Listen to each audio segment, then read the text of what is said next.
ఆలోచించు సహోదరుడా, సహోదరి. నా దేవుడు అంటాడు, చెదరిపోయిన వారందరినీ తీసుకుని ఏం చేస్తాడంట? మంచి దేశములో నాటును గాక, మంచి దేశములో ఆయన ఉంచును గాక, మంచి జీవితం చేయగలిగేటట్లుగా చేయును గాక. రాబోయే రోజులు మంచి భవిష్యత్తు నా ప్రభు ఒక్కొక్కరికి దయచేయును గాక. నిశ్చయముగా నా దేవుడు ఆ కార్యము చేయును గాక. కారణం, నా దేవుడు నిత్యమైన కృపతో ఏం చేస్తున్నాడు? గట్టిగా చెప్పండి. నిత్యమైన కృపతో వాత్సల్యము చూపుతూ ఉన్నాడు కనుక ఆ కార్యము చేయును గాక. బైబిల్లో మీరు చూడండి, అపోస్తుల కార్యాలు 8:1 గమనించండి. అపోస్తుల కార్యాలు 8:1 చూడండి. ఆ కాలమందు యెరూషలేములోని సంఘమునకు గొప్ప హింస కలిగినందున అపోస్తులు తప్ప అందరూ యోదయ సమరయ దేశముల యందు ఏమయ్యారంట? వాళ్ళు అందరూ చెదిరిపోయారంట. చెదిరిపోయారు. ఎలా చెదిరిపోయారంటే, గొప్ప హింస కలుగుట వలన, సంఘమునకు గొప్ప హింస కలుగుట వలన, లేదా విశ్వాసికి గొప్ప హింస కలుగుట వలన. అర్థమవుతుందా? హింస కలుగుట వలన ఒకవేళ చెదిరిపోయిన పరిస్థితుల నా దేవుడు తీసుకుని వచ్చును గాక, ఆయన సమకూర్చును గాక, సమకూర్చును గాక. ఆయన తీసుకుని వచ్చి మంచి దేశములో నిన్ను నాటును గాక, ఆయన మనల్ని నాటును గాక. ఇంకొక మాట కూడా చూస్తారా? యోహాను సువార్త మనం 10:12. యోహాను సువార్త మనం 10:12. జీతగాడు గొర్రెల కాపరి కాడు గనుక గొర్రెలు తనవి కానుందన తోడేలు వచ్చుట చూచి గొర్రెలు విడిచిపెట్టి పారిపోవును. తోడేలు ఆ గొర్రెలను పట్టి, తోడేలు ఆ గొర్రెలను పట్టి. అర్థమవుతుందా? జీతగాడు చూడండి, ఆ మాట చూడండి. జీతగాడు గొర్రెల కాపరి కాడు. జీతగాడే, జీతగాడు గొర్రెల కాపరి కాడు. ఏ రోజుకి కాడు. జీతగాడే జీతం ఇస్తాడు కాబట్టి జీతం తీసుకుని బ్రతుకుతా ఉంటాడు. సొంతవాడు వేరు, జీతగాడు వేరు. అక్కడ చూడరా ఎంత స్పష్టంగా ఉందో. జీతగాడు గొర్రెల కాపరి కాదు గనుక గొర్రెలు తనవి కానుందన తోడేలు వచ్చుట చూచి గొర్రెలు విడిచిపెట్టి పారిపోతాడు. ఆ సమయంలో గొర్రెలు ఏమవుతాయి? చెదరిపోతాయి. గొర్రెలు చెదరిపోతాయి. ప్రియమైన వాళ్ళు, ఒకవేళ అలాంటి స్థితిలో నీ ఆత్మ సంబంధమైన జీవితం ఉందా? నీ వ్యక్తిగత జీవితం నడిపించబడుతూ ఉందా? జీతగాని వలన ఏమండి నీ వ్యక్తిగత జీవితంలో ఒకవేళ ఎంతవరకు కాపరత్వములో ఉండి నడిపించబడుతూ ఏమండి అతగాడు జీతగాడు కనుక నిన్ను పట్టించుకోకపోగా నీ ఆత్మ సంబంధమైన జీవితం చెదరిపోయి ఉందా? యేసయ్యకి దూరమైపోయి ఉందా? మందిరానికి దూరమైపోయావా? సేవకునికి దూరమైపోయావా? ప్రార్థనకు దూరమైపోయావా? సహవాసానికి దూరమైపోయావా? ఆత్మ సంబంధమైన జీవితానికి దూరమైపోయావా? నా దేవుడు మరలా నిన్ను మంచి దేశంలోనికి తీసుకుని వచ్చి నాటును గాక. ఆయన మంచి సంఘములో నిన్ను నాటును గాక, మంచి అనుభవాలు నిన్ను నడిపించును గాక, మంచి ఆత్మ సంబంధమైన జీవితం దయచేయును గాక. నీ భావి భవిష్యత్తుని నా దేవుడు ప్రయోజనకరంగా మార్చును గాక. హల్లెలూయా. ఓసారి జీవితం అనుభవాన్ని గుర్తెరగండి ప్రియమైన వాళ్ళారా. ఈ మాటలో ఈ మాట దీనికి సంబంధించిన మాటలు అది 2003 సంవత్సరంలో ప్రభువు నాకు చెప్పాడు. మధ్యాహ్నం పూట అక్కడ ఒక తల్లిగారు, ఇందులో సగం ఉంటుంది అనుకుంటా, సగం కాదులే, ఈ రెండో పిల్లలు ఉందా, ఎంతమందిని కట్టించింది. నా వల్ల కాదయ్యా అని యేసన్న గారి దగ్గరికి వచ్చి యేసన్న గారికి అప్పగిస్తే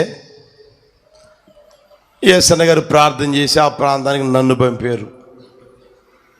నన్ను పంపితే ఒక 4 రోజులు ఉండుంటా, అక్కడ 4 రోజులు ఉండుంటాం ఆ మందిరంలో, ఆ రూమ్లో.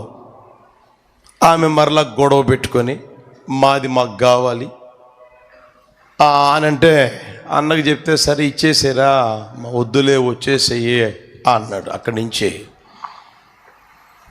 మరి విశ్వాసులన్నా ఎంతమంది ఉన్నారా? ఉంటారన్న ఒక 10 మంది 12 మంది. మన అనేవాళ్ళు ఉన్నారన్న. మరి సేవ చేస్తావా, అక్కడ ఉండి సేవస్తావా? చేస్తానన్నా అన్న.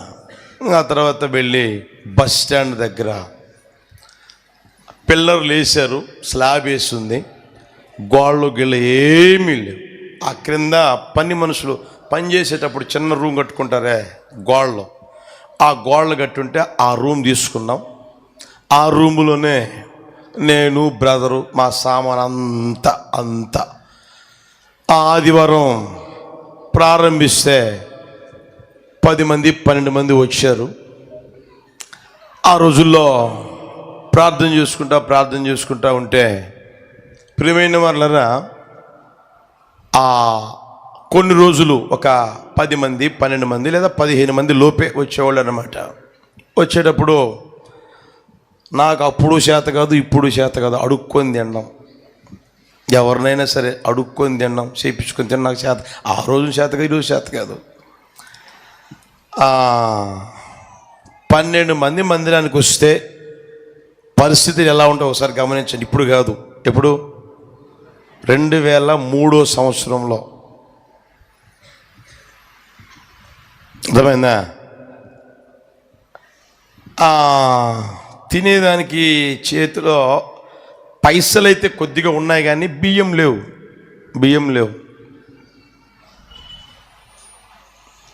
వాడు ఆకలి అవుతా ఉందంటే సరే నువ్వు వండుకొని తినరా అన్న. తెచ్చుకొని పక్కలోనే కొట్టుంది, తెచ్చుకొని తినరా అన్న. నాకు తినబుద్ధిగా అట్లా, ప్రభువా నన్ను పంపించావు కదా, సేవ చేయమని పంపించావు కదా, నీకోసమే వచ్చాను కదా, ఏంటి ఈ పరిస్థితి? 10 మంది 12 మంది 12 మంది 15 మందే కదా పరిచర్య. నేను కొనుక్కున్న బియ్యం తినాలా? నేను తినాలా, వండుకొని తినాలా అని ప్రభువుని అడుగుతా ఉన్నా, ప్రార్థన చేసుకుంటా ఉన్నా. బ్రదర్ ఏం వండుకొని తినరా అని చెప్పేసి మధ్యాహ్నం పూట 1:30 ఆ టైంలో మధ్యాహ్నం పూట ప్రార్థన చేసుకుని అలాగే కాస్త మంపులాగుంటే అలాగే పడుకున్నా. స్తోత్రం చెప్పుకుంటా ఉంటే అలా నిద్రలోకి వెళ్ళిపోతే ఆ దేవుడు ఆ సమయంలో ఏమండి మాట్లాడుతూ ఉన్న స్వరం వింటా ఉన్నాను. ఆ మాట మాట్లాడుతాను అలా లేచి కూర్చున్నా, ఆ మాట మాట్లాడుతా లేచి కూర్చున్నా. అది యోహాను సువార్త తీయండి 10వ అధ్యాయంలోనే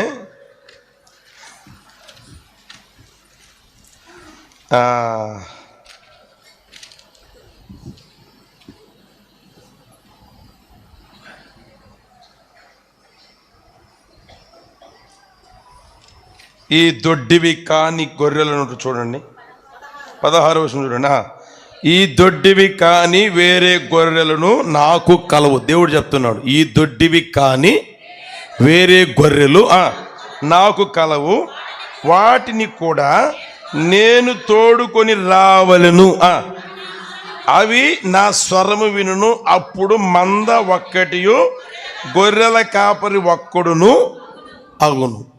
ఈ మాటలో దేవుడు నా నోట పెడితే ఏమన్నా ఆ నిద్రలోనే అలాగా మాట్లాడుతా లేచి కూర్చున్నా. ఇప్పుడు చెప్పిన మాటలు కాదు ఇవి, నాకు ఆ రోజు చెప్పిన మాట. ఆ మాట చూడండి, అక్కడ జీతగాడు గొర్రెల కాపరి కాడు కనుక గొర్రెలు తనవి కానందున తోడేలు వచ్చుడు చూసి విడిచిపెట్టి పారిపోవును. తోడేలు ఆ గొర్రెలను పట్టి చెదరగొడతారు. అర్థమవుతుందా? ఆ తర్వాత ప్రియమైన వాళ్ళరా చేస్తున్న ఆ పరిచర్యని అంచెలంచెలుగా ఆశీర్వదించాడు.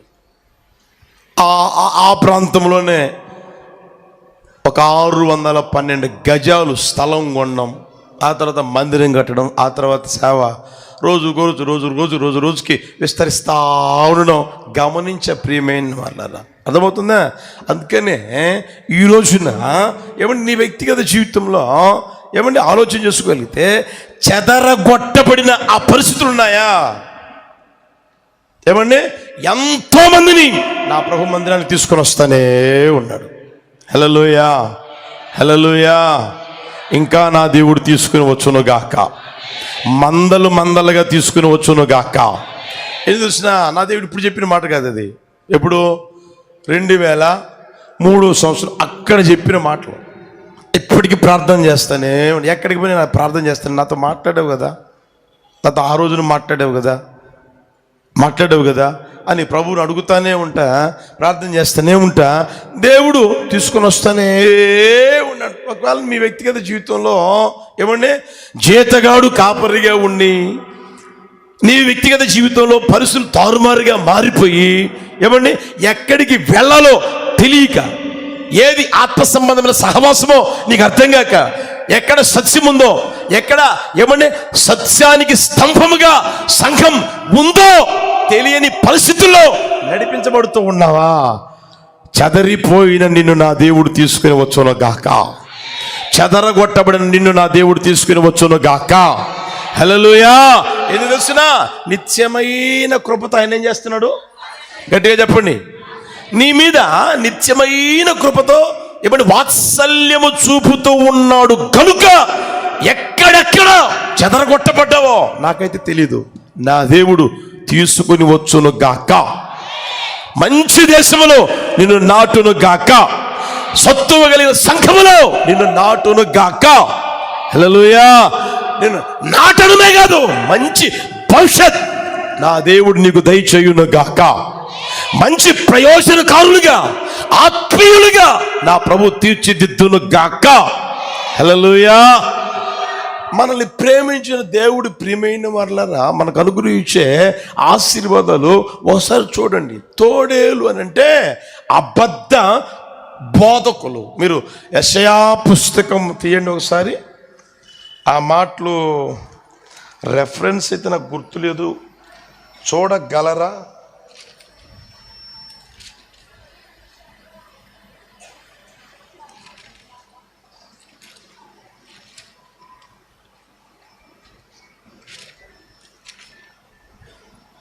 తొమ్మిదవ అధ్యాయం 15వ వచనం చూడండి.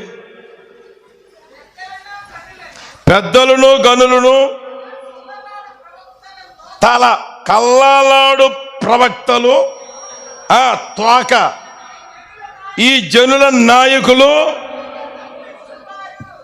అర్థమైందా? ఇప్పుడు ఒకసారి గమనించండి ప్రియమైన వాళ్ళరా, ఈ విధంగా వ్రాయబడిన మాటలు అక్కడక్కడ మనకు కనిపిస్తూనే ఉంటాయి. అర్థమవుతుందా? తోడేలు అని అంటే అబద్ధ ప్రవక్తలు, అబద్ధ బోధకులు. అర్థమవుతుందా? దేవుని వాక్యం ఉన్నది ఉన్నట్లుగా చెప్పకుండా ఏమంటే కలిపి చెరిపడే మాటలు ఉపయోగించేవారు ఉన్నారు. నచ్చినట్లుగా ఏమంటే తిప్పుకొని చెప్పగలిగే వారు కూడా ఉన్నారు.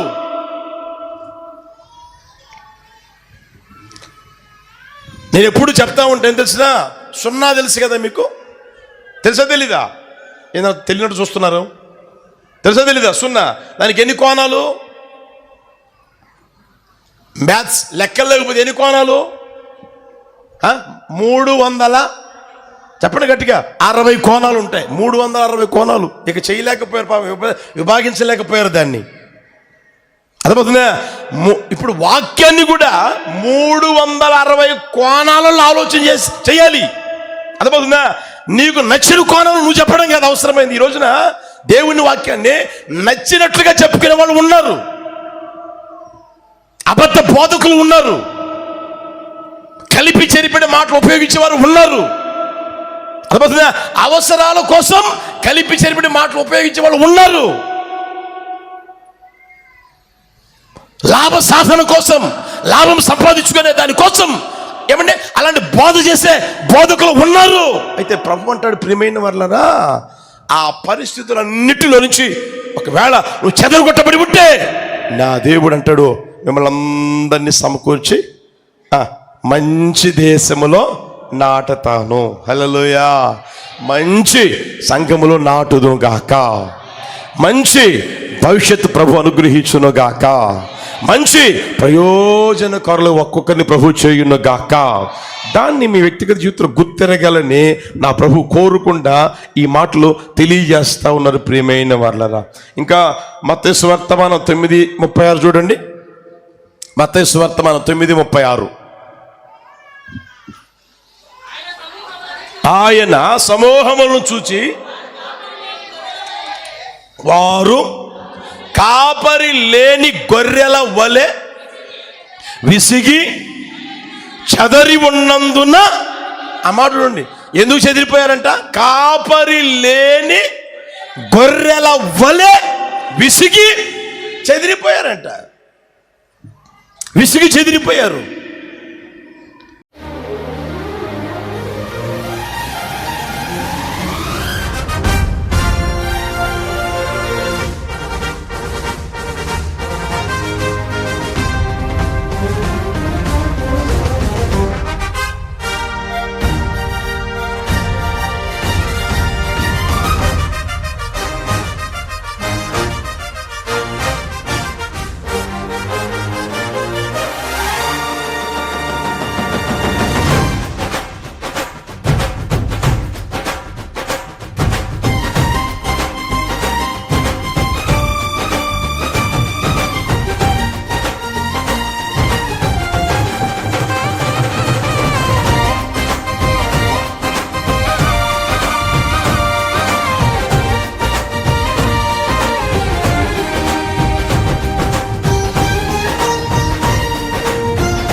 యేసయ్యా నా ప్రాణమా, ఘనమైన స్తుతిగానమా.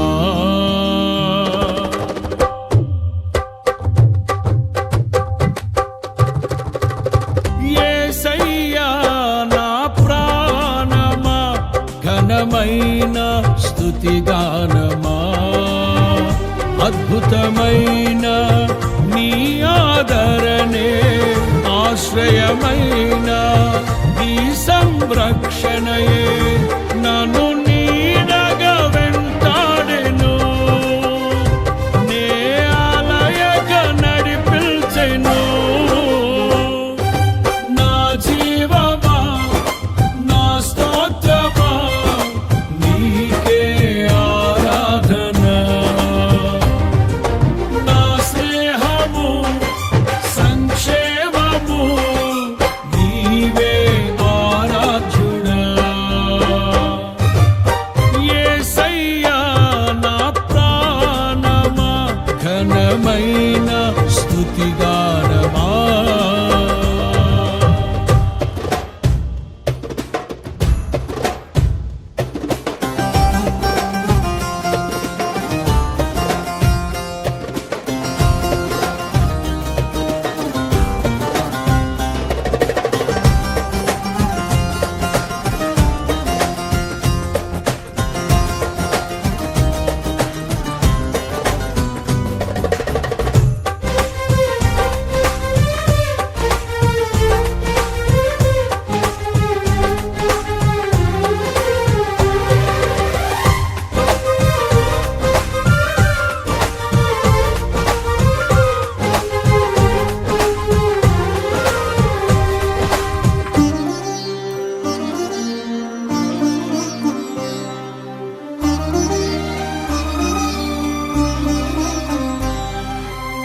చిరకాలము నాతో ఉంటానని, క్షణమైనా వీడిపోలేదని.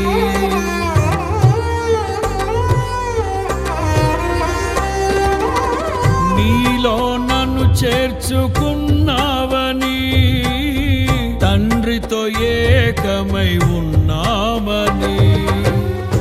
ఆనందగానము నే పాడనా, ఆనందగానము నే పాడనా. ఏదైనా నాకున్న సంతోషము, నీతోనే కలిగున్న అనుబంధమే. ఏదైనా నాకున్న సంతోషము, నీతోనే కలిగున్న అనుబంధమే. సృజనాత్మకమైన నీ కృప చాలు, నే బ్రతికున్నది నీ కోసమే. వర్ణనాత్మకమైన నీ కృప చాలు, నే బ్రతికున్నది నీ కోసమే. యేసయ్యా నా ప్రాణమా, ఘనమైన స్తుతిగానమా. యేసయ్యా నా ప్రాణమా, ఘనమైన స్తుతిగానమా. అద్భుతమైన నీ ఆదరణే, ఆశ్రయమైన నీ సంరక్షణయే నన్ను నీడగా వెంటాడెను, నే అలయక నడిపించెను. నా జీవమా, నా స్తోత్రమా, నీకే ఆరాధన. నా స్నేహము, సంక్షేమము, నీవే ఆరాధ్యుడా. యేసయ్యా నా ప్రాణమా, ఘనమైన స్తుతిగానమా.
జీవజలముగా నిలిచావని, జలనిధిగా నాలో ఉన్నావని.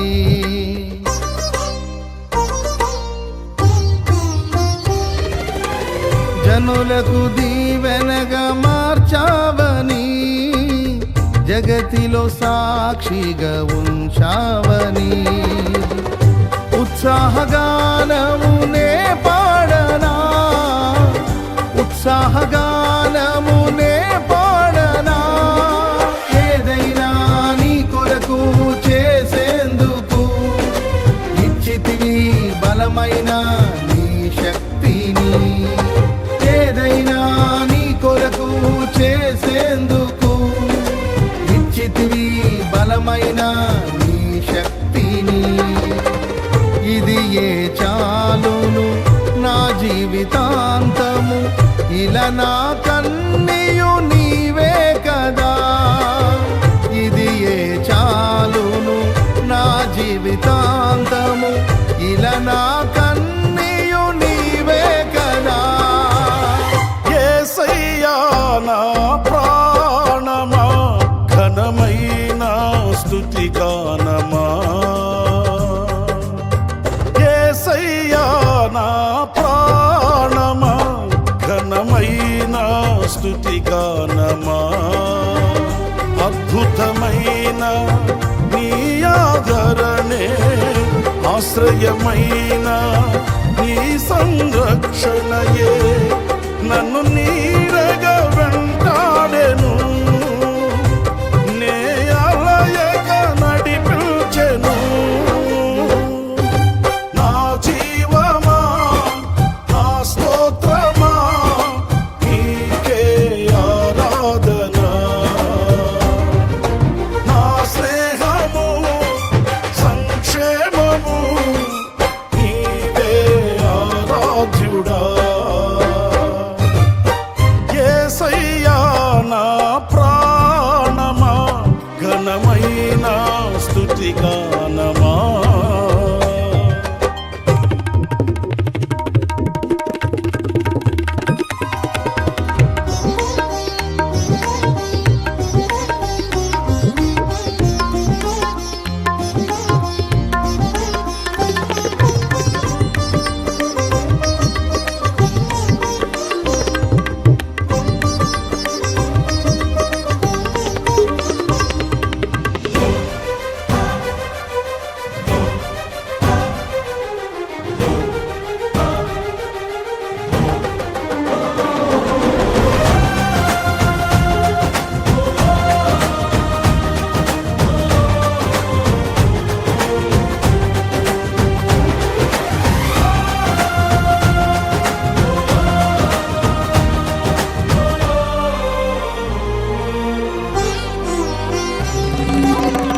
మధురము కాదా నీ నామ ధ్యానం, మరపురానిది నీ ప్రేమ మధురం.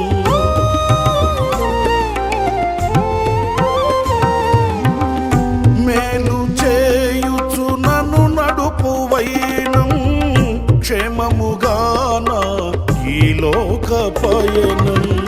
స్తోత్ర గీతముగానే పాడనా, స్తోత్ర గీతముగానే పాడనా. నిజమైన అనురాగం చూపవయ్యా, స్థిరమైన అనుబంధం నీదేనయ్యా. నిజమైన అనురాగం చూపవయ్యా, స్థిరమైన అనుబంధం నీదేనయ్యా. స్తుతుల సింహాసనం నీ కొరకేగా, ఆసీనుడవై నన్ను పాలించవా. స్తుతుల సింహాసనం నీ కొరకేగా, ఆసీనుడవై నన్ను పాలించవా. యేసయ్యా నా ప్రాణమా, ఘనమైన స్తుతిగానమా. యేసయ్యా నా ప్రాణమా, ఘనమైన స్తుతిగానమా. అద్భుతమైన నీ ఆదరణే, ఆశ్రయమైన నీ సంరక్షణయే నన్ను నీడగా వెంటాడెను.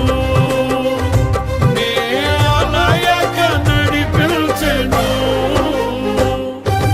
నా జీవమా నా స్తోత్రమా నీకే ఆరాధన. నా స్నేహము సంక్షేమము నీవే ఆరాధ్యుడా.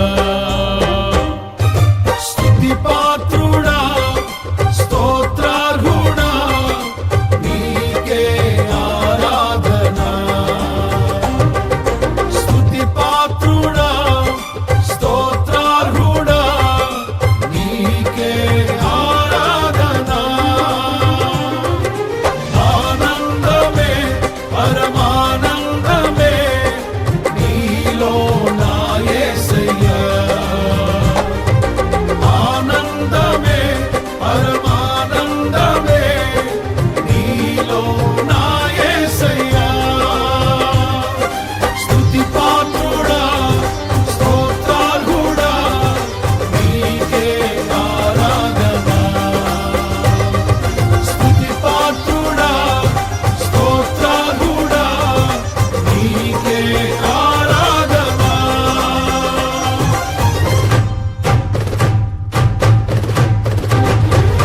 ఆనందమే పరమానందమే నీలో నా యేసయ్యా. ఆనందమే పరమానందమే నీలో నా యేసయ్యా. స్తుతి పాత్రుడా స్తోత్రార్హుడా నీకే ఆరాధన. స్తుతి పాత్రుడా స్తోత్రార్హుడా నీకే ఆరాధన. ఆనందమే పరమానందమే నీలో నా